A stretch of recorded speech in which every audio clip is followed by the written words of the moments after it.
उसकी पहली सीढ़ी बहुत रोमांचकारी होती है। सबसे पहले तो सीढ़ी सही हो, दिशा सही हो, कि जिस सीढ़ी पर हम चढ़ने जा रहे हैं वो हमें किस शिखर की ओर ले जा रही है। सीढ़ी सीढ़ी है, ऊपर भी जाती है, नीचे भी जाती है। अभी तक की जितनी भी आपकी यात्रा रही है वो सीढ़ी से नीचे जाने की यात्रा रही है।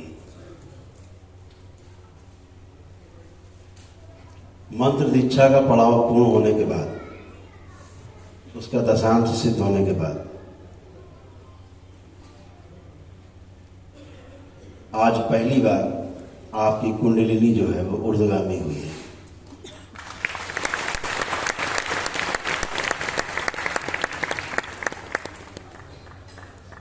आज अधोगामी से ऊर्ध्वगामी हुए हैं, नीचे से आज ऊपर की यात्रा शुरू हुई है और होशपूर्वक शुरू हुई है। अभी तक सारी यात्रा बेहोशी में नीचे की ओर थी, अधोगामी थी। वह जो अधोगामी यात्रा है वो हमें तमाम प्रकार के दोषों से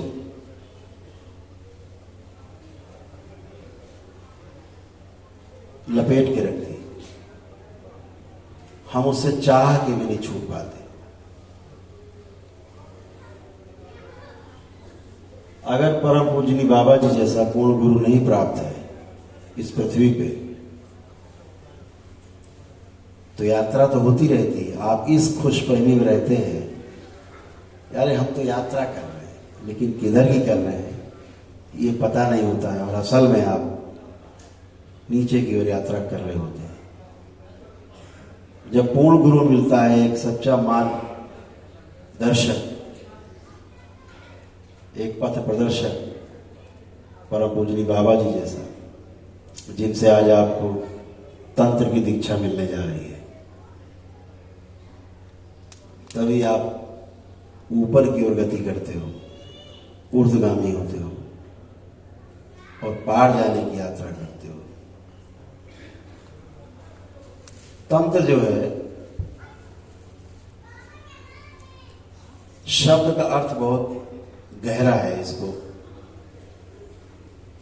तंत्र का अर्थ टोना टोटका बिल्कुल नहीं है, जादू टोना बिल्कुल नहीं है। तंत्र का अर्थ बहुत व्यापक है। तंत्र का अर्थ ही व्यवस्था है। यह शब्द जिसमें भी जुड़ जाता है वहां पता लगता है कि यहां व्यवस्था है। जैसे लोकतंत्र एक व्यवस्था है, राजतंत्र एक व्यवस्था है, स्वतंत्र एक व्यवस्था है।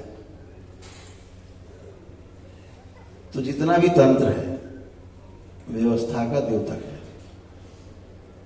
और जितना टोना टोटका जादू टोना है ये अव्यवस्था की निशानी है, उसके चिन्ह है, जिनको आप भोग किया है, जिनको आपको दरबार में धो के मांझ के आपको आपके परिवार को बाहर निकाला, जिससे वो अव्यवस्था है। तंत्र कभी किसी का नुकसान नहीं करता। नुकसान उसी का होता है व्यवस्था में जो व्यवस्था को स्वीकार नहीं करता है, व्यवस्था के विरोध में जीता है, व्यवस्था के विरोध में चलने की कोशिश करता है। नुकसान उसी का होता है।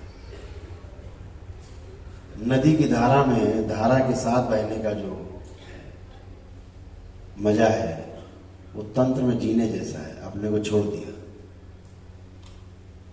इसीलिए नदी के धारा में धारा से विरोध रखता हुआ, धारा के विपरीत तैरता हुआ व्यक्ति डूब जाता है। बड़े बड़े तैराक डूब जाते हैं, लेकिन मुर्दा हमेशा देखना ऊपर तैरता है, विरोध नहीं करता। बड़े मजे से चला जा रहा होता बहता हुआ, कोई विरोध नहीं उसका। वो व्यवस्था में जी रहा है, मुर्दा व्यवस्था में है, इसलिए ऊपर है जल के। तैराक डूब जाता है क्योंकि व्यवस्था से होता है, विरोध में होता है। तो तंत्र के व्यापक शब्द को अगर हम गहराई से अध्ययन करें तो दिखता है कि स्वीकार भाव जो है परम भाव है इसका। तंत्र ही प्रेम है, प्रेम इसका बाय प्रोडक्ट है तंत्र का। जब तंत्र में आप जीते हैं, आप जो भी कमाते हैं, कमा करके उसका भारत सरकार को टैक्स पे करते हैं, व्यवस्था में जीते हैं, सुखी रहते हैं, कोई कष्ट नहीं है आपको, कोई छू नहीं सकता। लेकिन जब चोरी चकारी करते हैं तो फिर अव्यवस्था है, फिर दंड मिलेगा। आप अव्यवस्था फैला रहे हैं तो उसका आपको भोग भी भोगना होगा। तो व्यवस्था के विरुद्ध जीना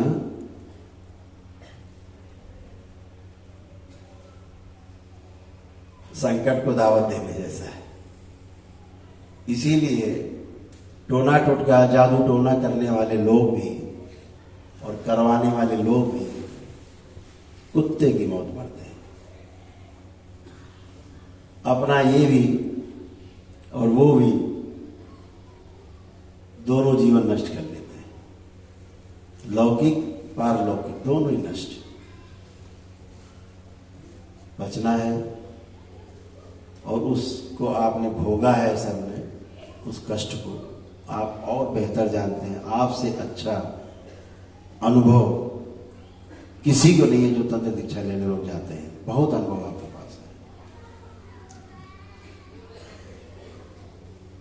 तो ये जो व्यवस्था है ये प्रेम का ही दूसरा रूप है। प्रेम में सिर्फ समर्पण है, एक गहरा समर्पण है प्रेम में। प्रेम में कोई तर्क नहीं है, कोई कुतर्क नहीं है, कुछ नहीं सुनना है, सिर्फ प्रेम है। तो मदद करनी है, सहायता करनी है, सहयोग करना है, अच्छा करना है, अपने जैसे बनाना है, अपने में समा लेना है, ये प्रेम है। द्वैत से अद्वैत की यात्रा ये प्रेम की यात्रा है। अद्वैत हो जाना, नैतिक और अनैतिक से परे हो जाना अद्वैत है। तो तंत्र कभी भी यह वस्तु नैतिक है कि अनैतिक है इसकी बिल्कुल परवाह नहीं करता। तंत्र ये बिल्कुल परवाह नहीं करता कि धर्म क्या है, आप किस धर्म को मानते हो, कोई परवाह नहीं करता है। तंत्र ऐसे काम करता है जैसे औषधि।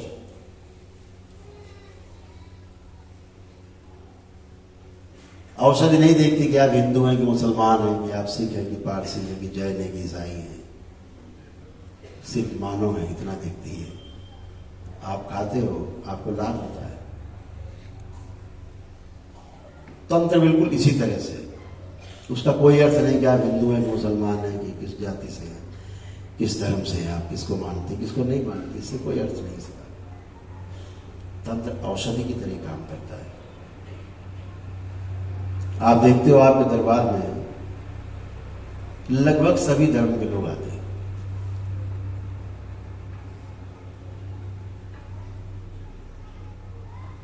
कोई बहुत कम 1% से भी कम लोग लेकिन आते हैं। उसमें सिख भाई भी होते हैं, जैन भाई भी होते हैं, पारसी भी आते हैं, मुस्लिम भाई भी आते हैं, क्रिश्चियंस भी आते हैं। और यहाँ के सब ठीक होते हैं, आपके सामने बोल के जाते हैं कैमरे के सामने कि हम बिल्कुल ठीक है। तो वहाँ धर्म आड़े नहीं आता। क्यों? आपने तंत्र को स्वीकार किया है, व्यवस्था को स्वीकार किया है, जो वैदिक हमारे नियम उनको स्वीकार कर लिया है। वैदिक नियम का अर्थ है जो प्राकृतिक है उसको स्वीकार कर लिया दरबार में, तो आप स्वस्थ होते हो। तो तंत्र एक बहुत व्यापकता लिए हुए एक शब्द है तंत्र को अगर बहुत गहरे में देखें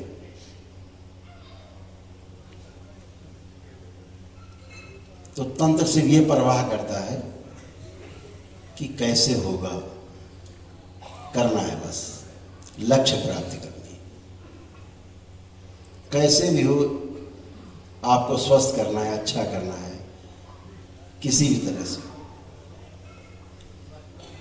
तो परम पूजनीय बाबा जी के संरक्षण में जो आपको तंत्र की दीक्षा मिली है, अभी परम पूजनीय बाबा की ओर से, माँ की ओर से आप सबको और गहरी सुरक्षा मिलेगी, और उस सुरक्षा को भेदने वाला इस सृष्टि में अभी कोई अवतरित हुआ नहीं।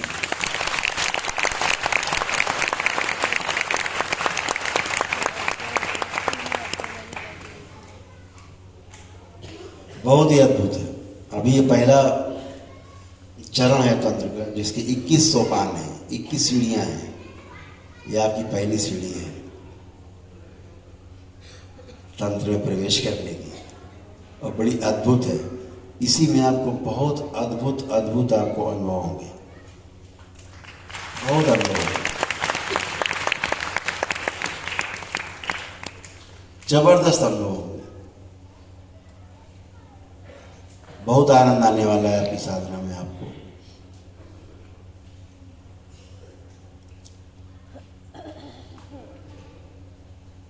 दरबार बहुत कोशिश में है कि इसका विस्तार हो, विद्या का, इस विधा का विस्तार हो। आप देखते ही आपकी कुंडलिनी को क्षण में खोलना बंद करना दरबार का सेकेंडों का काम है, और यह सिर्फ एक पूर्ण गुरु की उपस्थिति में हो सकता है, जैसे बाबा है।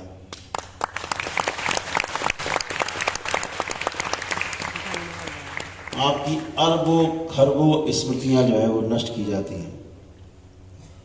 अरबों खरबों आपके विचार जो गंदे नष्ट किए जाते हैं, एकदम शुद्ध और पवित्र किया जाता है आपको। और ये भी अद्भुत है इस दरबार की तंत्र दीक्षा कि आप अपने घर में, अपने परिवार में रह के, अपने परिवार से जुड़े रहकर अपने अपने कर्तव्यों का पालन करते हुए इस दीक्षा के पश्चात अपना जप तप ध्यान साधना सब कुछ कर सकते हैं सुरक्षित रूप से। जब कहा जाता है कि भाई परिवार छोड़ना पड़ता है तंत्र अगर सीखना है, तो तंत्र में सीखने जैसा कुछ भी नहीं है। तंत्र में सिर्फ अनुभव करना है, स्किल डेवलपमेंट नहीं है, इसमें एक्सपीरियंस है, सीधा एक्सपीरियंस है। तंत्र में ऐसा ऐसे आग में कूदना, कोई व्यवस्था नहीं करनी है कि कपड़ा वपड़ा बांध के जाना है, कि कोट पैंट पहन के जाना है, उठे कूद गए आग में। ऐसा है, बिल्कुल डायरेक्ट सेवा है। तो खतरा उसमें रहता है जो टोना टुटका जादू टोना करते हैं घर परिवार में रहकर, उनके लिए खतरा है, क्योंकि दूसरों को मारोगे तो खुद मरोगे। तो कहते हैं भैया अगर घर छोड़ दो तभी करना जाके सभी बाहर, वो ठीक करते हैं। भयभीत है, क्योंकि दूसरे को भयभीत करना है तो उसके पहले खुद को भयभीत होना पड़ेगा। जो भय में जीते हैं वही एक्चुअली में भयभीत कर पाते हैं। दूसरे शब्दों में कहें तो जो लोग दूसरे को भयभीत करते हैं वो हमेशा भय में जीते हैं। तो तंत्र एक अभय की विद्या है, अभय देने की और अभय में जीने की, अभय में रहने की, अनुसंधान करने की और अनुभव की विद्या है। प्रेम एक अनुभव है, प्रेम में कुछ सीखना नहीं है। एक दूसरे को मिलते हैं, मुस्कुराते हैं, आंखों आंखों में भाव एक दूसरे को आदान प्रदान हो जाते हैं। बाकी शब्दों में तो कुछ नहीं है, विस्तार है। असली बात तो आंखों में, हाँ या ना। हम आप रास्ते में जा रहे हैं, देख लिया आ रहे हैं, हाँ या ना, मिलना रहे, रोको जो रहे, हाँ बात कर ली।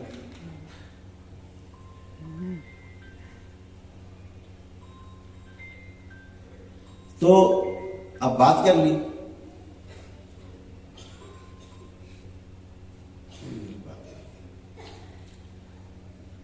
ठीक है ना, सामने से आ रहे हैं, अरे बेकार आदमी है, ये अवॉइड किया, निकल गए, इतना ही है, हाँ या ना, बाकी सब उसका विस्तार है।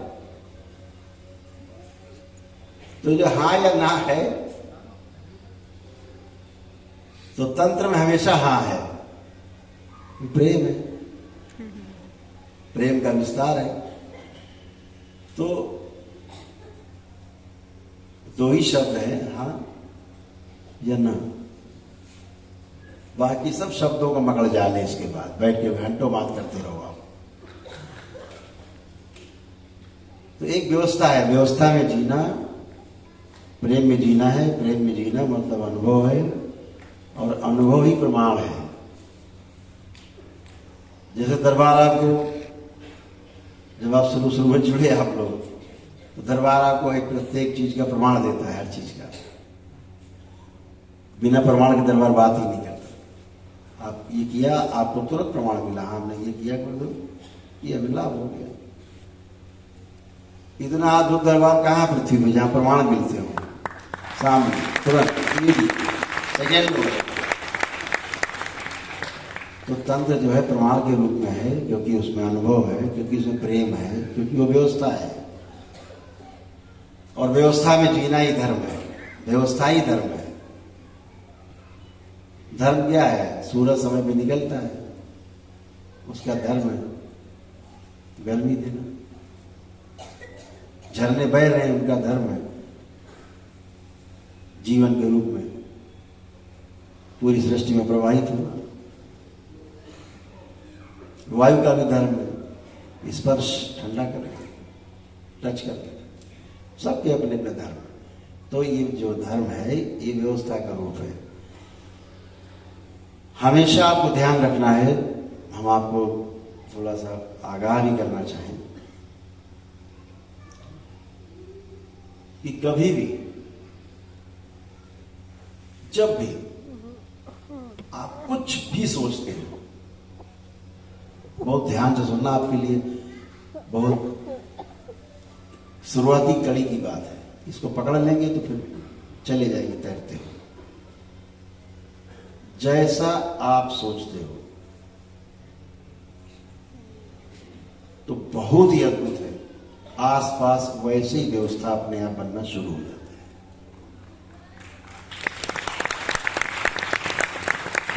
अगर आप मकान बनाने के बारे में सोचते हो तो मकान बनाने के बारे में सोचते सोचते व्यवस्था वैसे ही बनने लगती है।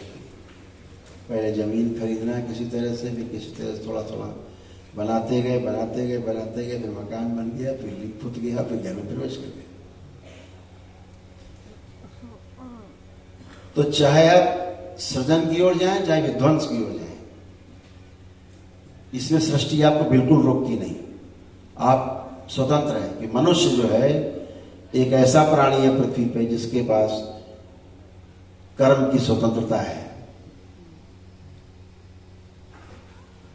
कर्म की स्वतंत्रता केवल मनुष्य के पास। लेकिन एक बार कर्म कर दिया तो भोगने के लिए फिर आप परतंत्र हैं, आप उसमें रोक नहीं लगा सकते।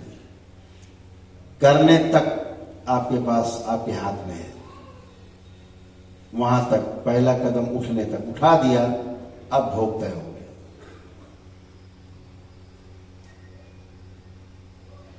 तो कर्म स्वतंत्रता वहीं तक है जहां तक हमने अभी कर्म नहीं किया है। किया, भोग तय हो गया। तो मनसा वाचा कर्मणा, जो मैंने बार बार कहता हूं, सबको आगाह करता हूं कि किसी के विरुद्ध सोचने से भी आपके भोग तय होते हैं। करना तो बहुत बाद में आता है। मनसा वाचा, मनसा मन में केवल सोचा, भोग तय हुआ। क्यों? जैसे ही आपने सोचा, शरीर के अंदर एक केमिकल रिएक्शन होता है। यदि किसी के बारे में गलत सोचा, क्रोध है आपका, एक ग्लैंड्स खुलेगी, उससे रिलेटेड थोड़ा सा रस निकलेगा, खून मिल जाएगा, जहर है वो। आप लालच करते हैं, अहंकार करते हैं, ग्लैंड्स खुलती है शरीर के अंदर, ग्लैंड से, उससे कुछ रस निकलता है, उससे संबंधित टपकता है खून में जहर, और आपकी लाल रक्त कणिकाओं को मारना शुरू करता है। चिंता करते हो तो भी यही होता है, कोई भाव लाते हो आप तो यही होता है।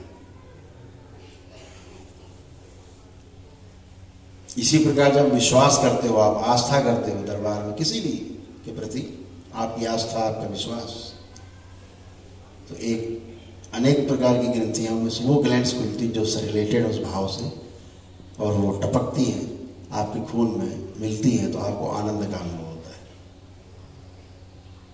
ध्यान में जाते हैं, मन से आमन की स्थिति में जाते हैं, तो एक विशेष ग्रंथि है वो खुलती है, और वो जो खून मिलता है उसका रस, तो आनंद का अनुभव होता है। सुख, निरंतर सुख, शांति, संतोष और आनंद, ऐसा अनुभव होता है। तो ये सभी चीजें आपको ये ध्यान रखना है कि हमारे सोच से ही मामला शुरू हो जाता है। तो सोच अपनी एकदम एकदम जैसे समझिए कि एक जज की तरह बैठ के अपने को, सामने दो पक्ष है, जज की तरह, निष्पक्ष रहने की तरह, निर्लेप रहने की तरह व्यवस्था बनानी है अपनी, अपने को ईश्वर के काम में लगाना है, अपने को पार जाना है चीजों से, तो मन अपना खराब नहीं होने देना है। और दो चीजें बहुत खतरनाक हैं। एक क्रोध, जब शक्ति आती है तो क्रोध आपको विचलित कर सकता है, आपको नष्ट कर सकता है, ये ध्यान रखिएगा।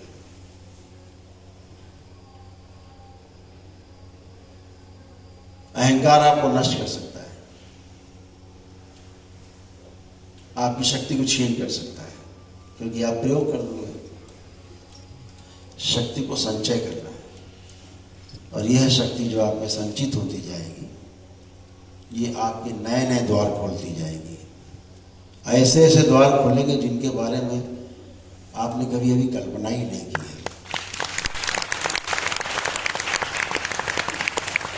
मैं देखता हूँ आज के बच्चों में भी, महिलाओं में भी बहुत उत्साह है। मेरे ख्याल से 35% से ज़्यादा बच्चियों ने और महिलाओं ने भी दीक्षा में भाग लिया है। उनको भी तंत्र की दीक्षा का पात्रता में उनका चयन हुआ है।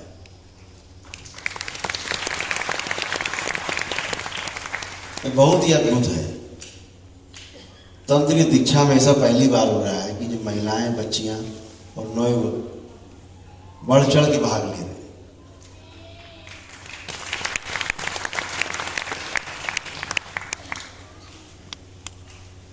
कई परिवार तो ऐसे हैं, हमने देखे हैं, कई परिवार हैं, धीरे धीरे करके पूरा परिवार ही दीक्षित हो गया है तंत्र की दीक्षा में।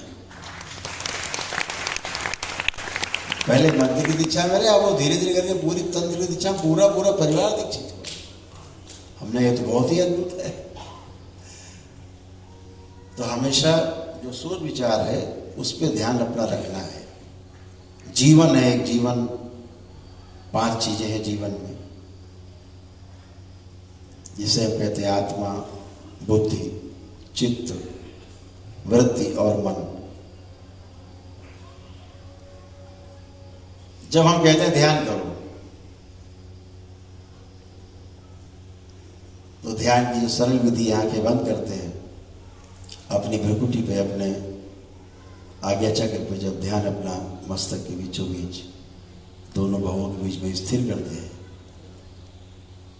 और ध्यान करना शुरू करते हैं, एकाग्र होते हैं, पहले एकाग्रता लाते हैं। ध्यान तो घटना है, क्रिया नहीं है कि आप करोगे ध्यान हो जाएगा, ऐसा बिल्कुल नहीं है। ध्यान घटना है।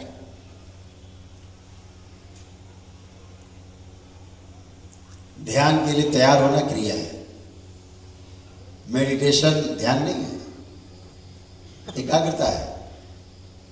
एकाग्रता एक क्रिया है, घटना नहीं है। तो जब हम एकाग्र होते हैं एक बिंदु पर, वो क्रिया है। लेकिन ध्यान घटना है, घटित हो जाएगी। जैसे निद्रा, आप सोने का उपक्रम करते हैं, अपने बिस्तर पे जाते हैं, आप बिस्तर लगाते हैं, तकिया के रखते हैं, ठीक से चादर आदर ओढ़ते हैं, लेटते हैं, ये क्रिया है। लेकिन जो निद्रा है वो घटना है। निद्रा कब आपको आ जाती है आपको पता ही नहीं लगता। बाकी सब चीज पता है आपको, बिस्तर बिछाया, लगाया है, चादर बिछाई, ओढ़ने के लिए रखा है ना, ये सब आपको पता रहता है। लेकिन लेट गए और थोड़ी देर बाद सो गए, कब सो गए पता नहीं, वो घटना घटित हो गई। ऐसे ही ध्यान है। तो निद्रा मूर्छा में घटना घटित हुई है, और ध्यान होश पूर्वक है, पूरा पूरा होश है, वो ध्यान है। तो हम एक सेंटर, एकदम केंद्र पे खड़े होते हैं, जब बिंदु पे ऐसे चढ़ते हैं, तो सतर्क नहीं रहे, बेहोशी में रहे तो निद्रा है। और ऐसे है, अगर होश पूर्वक चले गए तो ध्यान है। ध्यान करते करते निद्रा में चले गए, बेहोशी। ध्यान करते करते कब चले गए, घटित हो गई घटना, वो ध्यान है, होश पूर्वक चले गए। सतर्कता की आवश्यकता उसी बिंदु पे केवल, बस यही बिंदु मुख्य है कि हम ध्यान में बैठे हैं। सतर्क है तो निद्रा से बचे रहेंगे, नहीं तो निद्रा में ले जाएंगे। तो ध्यान जैसे नंदी का गुण लाइए अपने में, इतनी धैर्यपूर्वक प्रतीक्षा में है शिव की, गुफा के बाहर बैठे। कब निकलेंगे मेरे प्रभु, धैर्य में महीनों, वर्षों, सैकड़ों वर्ष नंदी ध्यान बैठे। ऐसी प्रतीक्षा जब आपकी हो जाएगी, तो जो घटना घटी है, बहुत अद्भुत घटना जो घटती है, उसका नाम ध्यान है।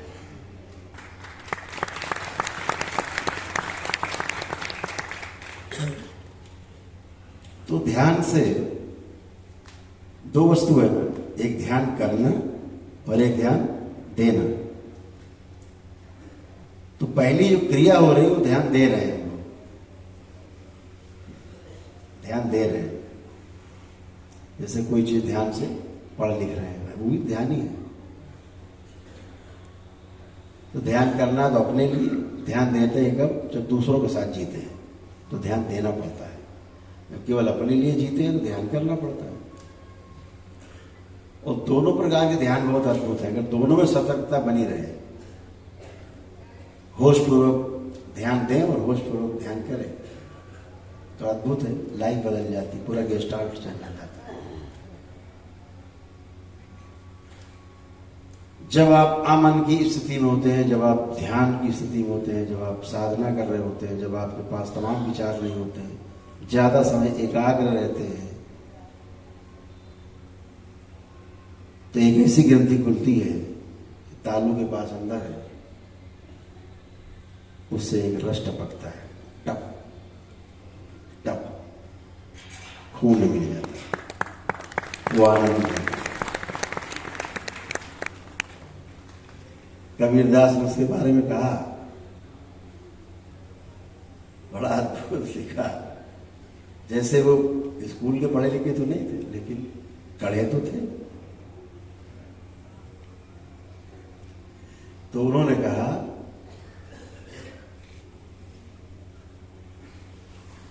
कि बरसे कंबल और भीगे पानी। अद्भुत कहा, बरसे कंबल भीगे पानी। तो वही अद्भुत है, वो तालू से टपकता है रस, जैसे पपीहा। जैसे वर्ष में एक बार नक्षत्र होता है, उसमें आसमान से टपकता है स्वाति नक्षत्र। तो एक पक्षी है, वो आस लगा के बैठा रहता है, मुंह खोले रहता है। देखिए उस नक्षत्र में मुंह ही नहीं बंद करता वो, इस आस में कभी गिरे टपक जाएगा मेरे मुंह। प्रतीक्षा, धैर्य पूर्वक प्रतीक्षा, धैर्य नहीं खोना है, व्यवस्था में धैर्य पूर्वक जीना है।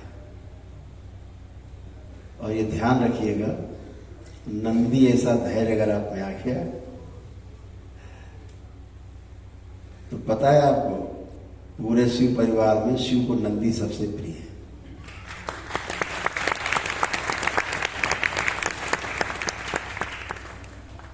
तो धैर्य जो है पहली शर्त है इसकी, धैर्य पूर्वक प्रतीक्षा, कोई हड़बड़ी नहीं, खूब प्रेम से करना है। किसी के बारे में हम बुरा सोच के, उसका ही नहीं अपना भी हम नुकसान करते हैं। बताया ना मैंने आपको, जैसे भाव अंदर लाते हो वैसे ही रस टपकती है ग्लैंड से, ग्रंथियों से खून मिलता है। और जब अमन की स्थिति में जाते हो, ध्यान की स्थिति चले जाते हो, तो फिर एक स्पेशल ग्रंथि खुलती हो, टपकता है। तो ऐसा टपकन होती कि महीनों आपको भूख नहीं लगे, प्यास नहीं लगे, साधना बैठे, ऐसे तो लोग करते साधना। शरीर भी आपका पुष्ट है, स्वस्थ है, सुंदर है, गुफाओं में बैठे, वर्षों बैठे, उसी के सहारे बैठे, और कुछ वहां कौन सा चूल्हा जल रहा है, किचन चल रहा है, वहां ये खाना है पीना है, जंगल में कैलाश में, ध्यान ही तो है, आनंद ही तो है। तो सभी से यही मेरा आग्रह है कि जब भी अपनी साधना शुरू करें तो बाबा और मां से हमेशा प्रार्थना करें कि हमको तमाम जो भटकाने वाली प्रवृत्तियां हैं उनसे बचना है, बचाएं, हमारी सुरक्षा करें और हमें 84 लाख बंधनों के, 84 लाख योनियों को जो बंधन है उससे बाहर निकालें, अद्वैत की ओर यात्रा कर सकें, द्वैत से।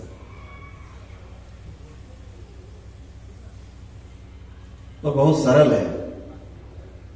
अगर आप देखो, जैसे हम आपसे कहें कि आप ध्यान करो, तो आप कभी भी देखना ध्यान करते समय आप एक आध मिनट में हम कहें चलो अपने मस्तक पे आगे चक्र में ध्यान करो, आप करोगे।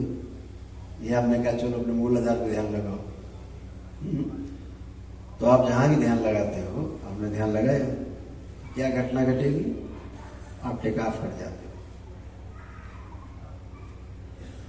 उड़ गए, फ्लाई कर गए, बंबई पहुंच गए, अमेरिका पहुंच गए, मौसी क्या पहुंच गए सेकेंडों में। और फिर एकदम आपको होता अरे वहां कहाँ पहुंच गए, फिर वापस फिर अपने को स्थिर करते हो।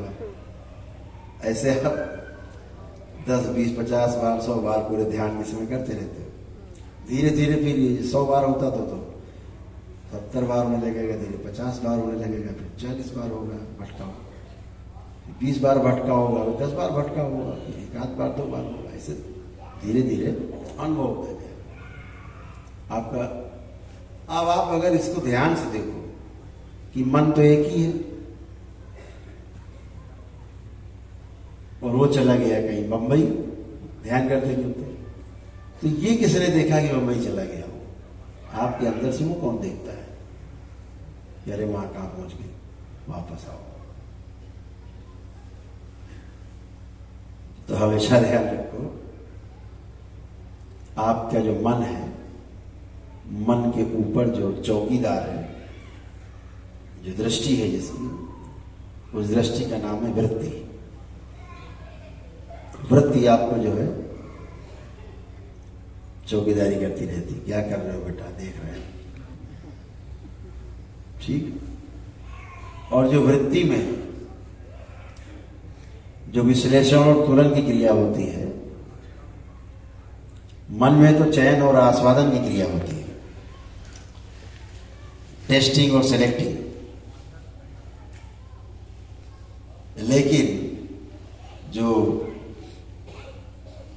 वृत्ति में जो क्रिया होती है, तुलन और विश्लेषण, एनालाइज होता है और मैनेजमेंट।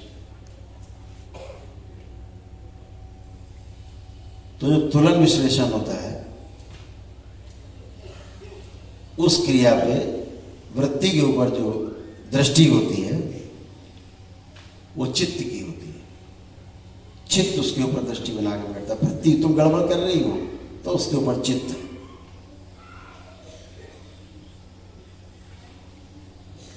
मन में दो, जैसे एटम होता है ना, तो अगर उसकी हम स्टैटिक से बात करें या डायनेमिक उसे बात करें, तो मन में 2 और वृत्ति में 8 है और चित्त में 16 है क्रियाएं।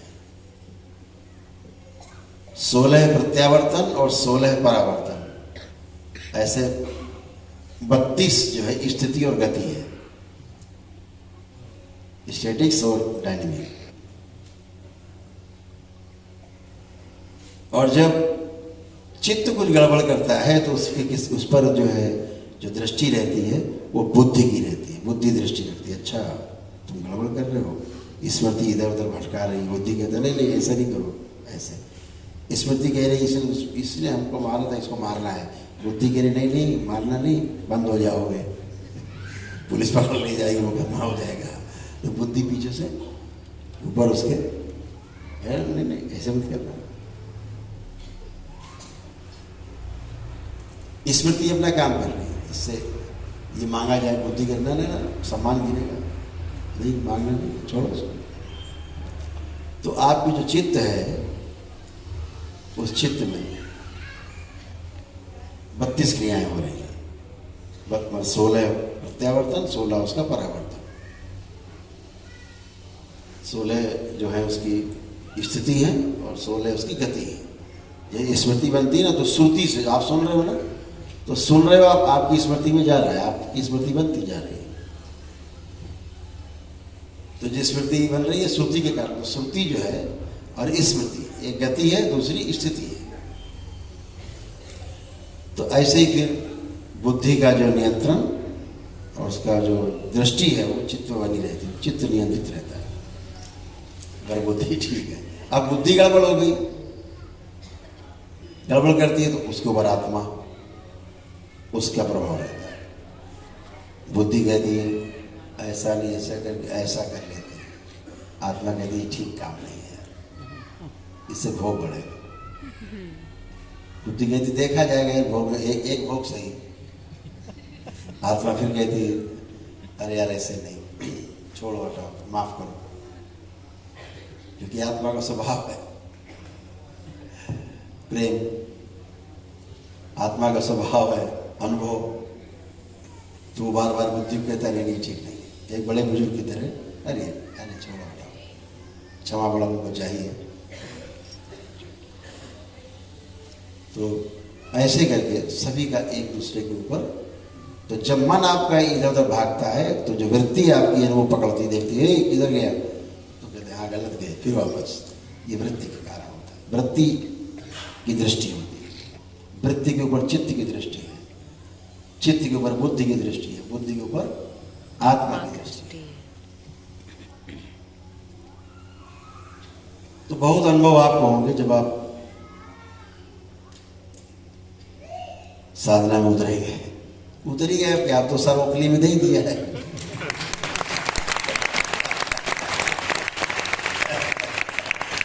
बहुत अद्भुत है।